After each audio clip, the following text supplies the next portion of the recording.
ඔබට මතකයිද මේ පීච් වත්ත මම මේකේ මල් තියෙන කාලේ ලස්සනට පීච් මල් පිපිලා වීඩියෝ එකක් ගෙනාවා. ඒ පීච් මල් වත්ත තමයි දැන් මේ ගෙඩි හැදිලා ගෙඩි ලොකු වෙලා පළදාව නෙලන්නත් ලං වෙලා තියෙන්නේ. මේ ගසට මේ රෙදි වගේක් එලලා තියෙන්නේ. ඇත්තට මේ ගෙඩි මේ පාට වෙන්නේ, ඒ කියන්නේ රතු වෙන්න. සාමාන්‍යයෙන් ගෙඩි කහ පාටයි.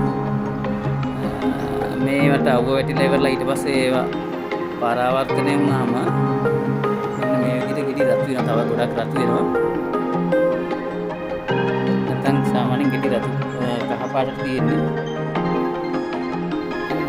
තව ටික දවසකින් පළදාව නෙලන්නත් පුළුවන්. ඔබත් එන්න හොඳේ.